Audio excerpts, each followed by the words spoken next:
For this assignment, you'll be creating a 10 series graphite value scale ranging from lightest to darkest. Graphite is drawing pencils, so a standard drawing pencil will work. Your scales need to be measured using a ruler. They need to be 1 inch in height, 10 inches in width, so that each series or block is exactly 1 inch by 1 inch.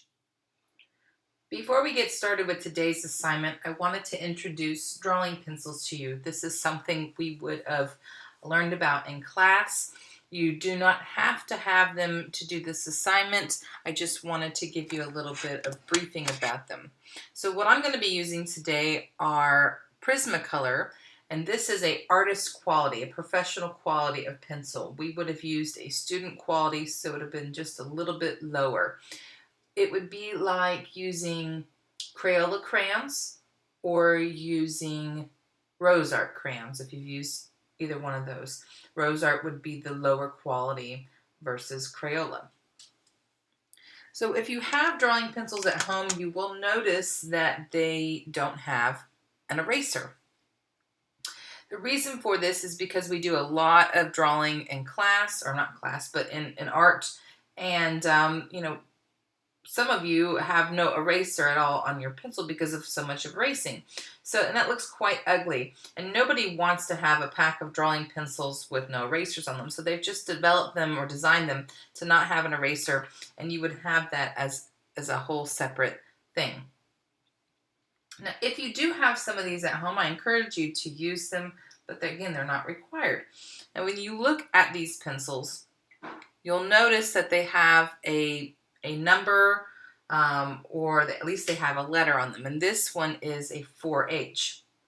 So the higher the number, the softer or harder the lead becomes. So this is our 4H pencil. This is going to be our hardest. H stands for hardness.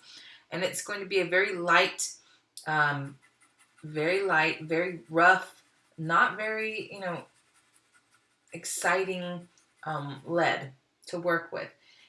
It's very, very light in color. And the reason why you have an H pencil is really good for sketching or your preliminary drawings, drawing something out.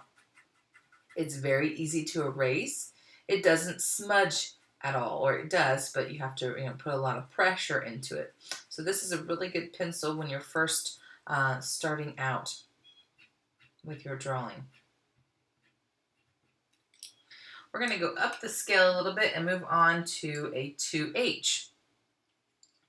Again, it's just becoming a little bit softer. So it's going to have a little bit darker of a mark, not be as so scratchy and harsh, but it's not much difference. An H pencil, again, H is for hardness, and these are really good for whenever you're sketching, easy to erase.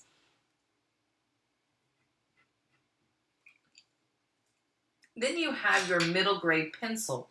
And actually, if you look at your regular standard pencil, some lead pencils might say this, but it will definitely be on these old school yellow pencils. And you'll see on it, it says number 2/HB. So an HB pencil is right there in the middle. This is what computers, whenever we take a test with a pencil, this is what they read. So that's why they say you have to have a number 2 pencil. It's just an HB pencil. And it's right there in the center. It's both, I call it the neutral pencil. It's got a little bit of that soft lead from the B's, and it has a little bit of that hard lead from the H's.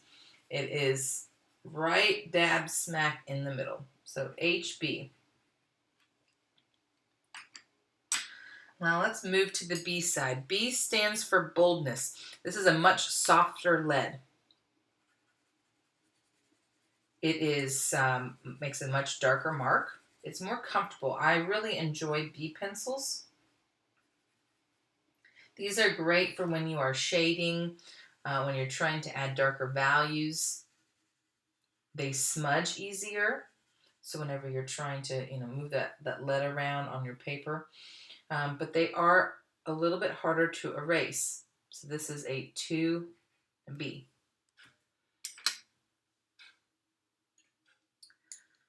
Then we have the 4B. Now you'll notice my writing, maybe you can kind of see it on here. It's getting darker and darker as I go. This is a much softer lead. I really like the B pencils, and if you have these at home, I really encourage you to test them out and try them out. Again, really great for shading. Now you don't have to have these. Honestly, when you are shading, you can do this with a regular pencil. It's just a matter of your pressure, the pressure that you use. And then they have the ultimate one. This is known as an ebony. Ebony is the darkest value you can get. It's jet black. It's extra smooth. It's a much thicker lead, and it's going to make a very dark mark. You don't really need to put a lot of pressure. The more pressure you apply, the way darker it's going to become. I just really like these pencils, and this is what we would use, or what we would have used for our darkest value.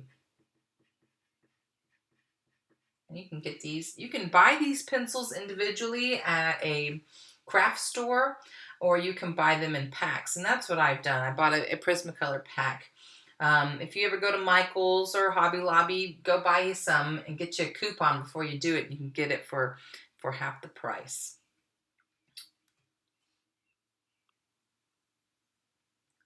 For your graphite value scale, you are going to need a ruler. You're going to need a pencil. Make sure it's nice and sharpened. And you just might need an eraser, but I don't think that's necessary.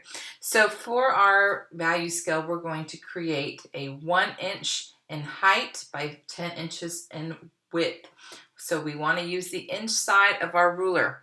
And you start with the 0 and you end at the 10. So let's do our width first. Line this up from the 0 down to the 10. Make a nice mark.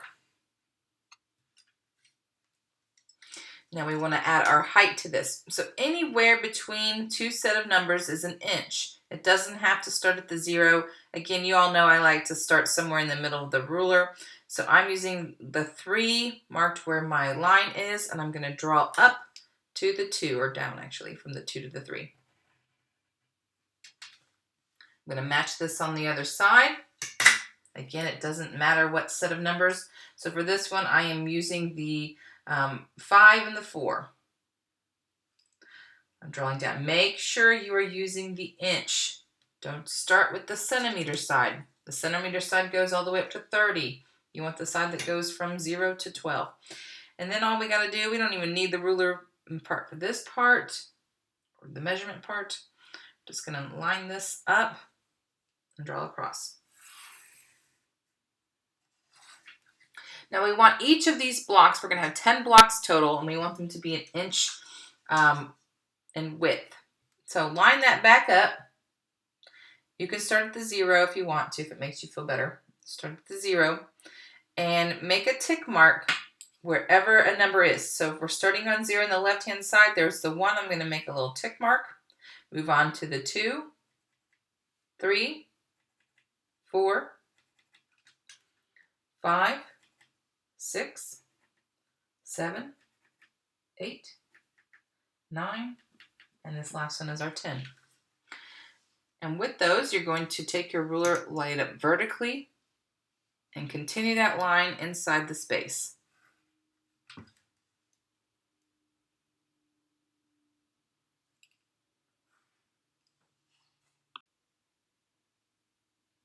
Once you've gotten all of your spaces created, we're going to start adding our values. So you no longer need that ruler.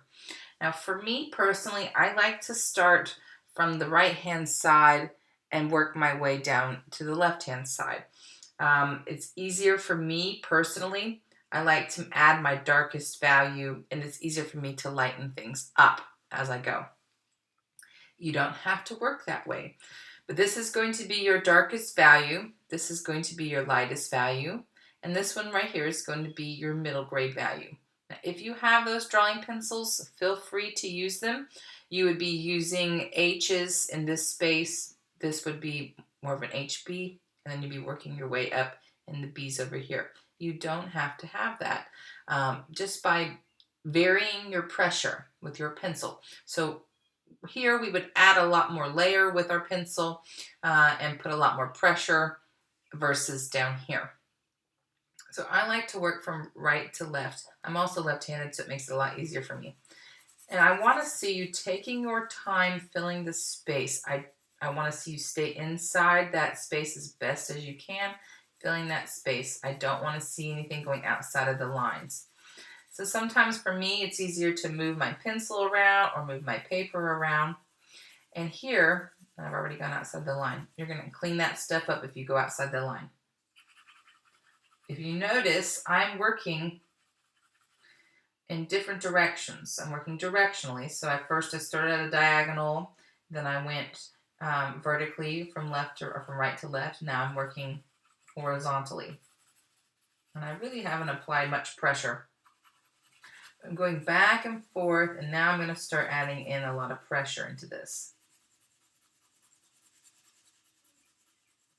I'll have to put quite a lot of layers on here.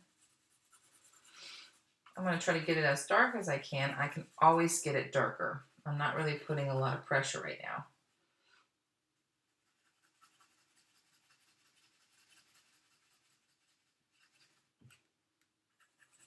Now I'm going to add some pressure in here.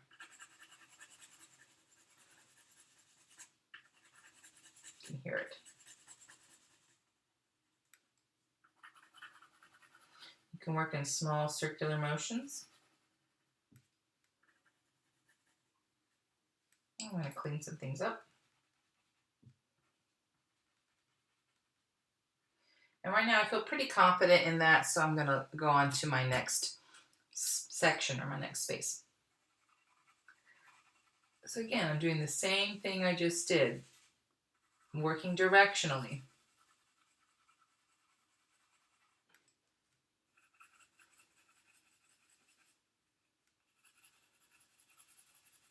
I'm building this up.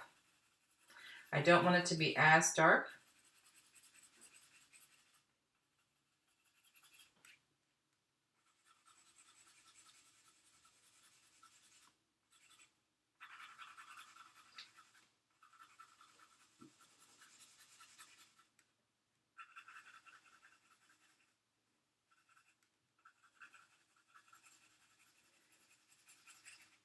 And you can smudge these with your finger. That's not necessarily going to help you. Maybe towards the end, you can do that kind of thing.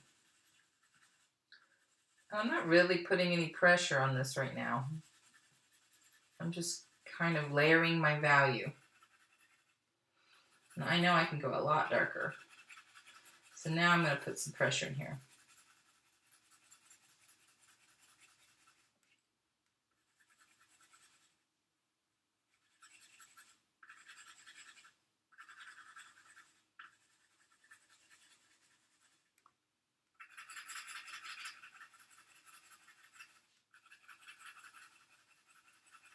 I feel pretty good about that one.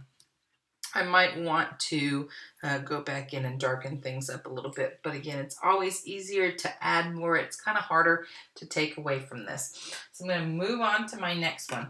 And remember, this one right here is our middle grade. Now for this, we can actually leave this one almost completely white. If you wanted to, you could shade this one in here and then kind of get your finger with some graphite on there and color it in with your finger. We'll keep it kind of light. I'm going to move on. Same thing. I'm just going to work directionally. It doesn't have to match mine directionally. You can do yours however you please. It's just really good to work directionally. Don't work chaotically where you have the pencil just going all over the place.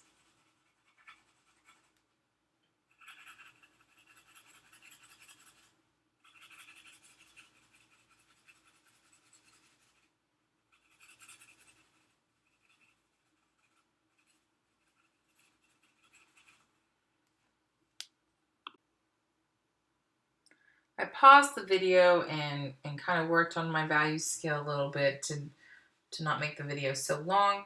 I'm going to come back in here, and I've left these last two completely open. So what I'm going to do for this last one, I'm barely adding pressure with my pencil. I'm almost like I'm hovering above and not always having direct contact with that paper. I like to move my paper around when I'm working. I'm barely making any kind of contact with this pencil on here. I just want to get a really light value on here. And for my last one, if I wanted to, I can come on down here to my dark value, get my finger, move my finger around on that, get a little bit dirty so that I have some graphite on my finger. And then I'm just going to kind of lightly dust that over this space, just so that I have a little bit of grit on there, but it's mostly white. And I don't like the way my second one looks. I know you can't see it on the screen, but I'm going to kind of move it around a little bit in there because it was getting a little scratchy and I could see some lines in there. Didn't really like that. So I'm going to look at this, and there's some things that can be changed. If you look kind of over in this area, things are pretty similar in value, just minor differences. So what you can do if that's happening is go back from the start, and you can really thicken that up. You can darken this one up and kind of progressively work your way back or work your way up the scale. Depends on which way you choose. So I'm going to come in here and kind of just fatten some of these up, darken some of these up a little bit. Just a little bit. As I work my way up, my pressure is becoming lighter and lighter.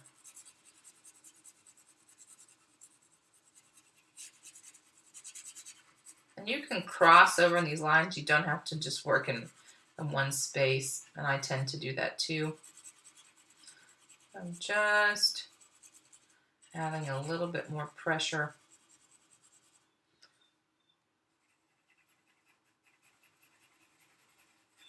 And you're more than welcome to take your finger and kind of smudge things around if that makes you feel like it gives the value a little bit darker. You can always come back in here and smudge things around a little bit and move that around a bit, and it kind of breaks up that scratchiness.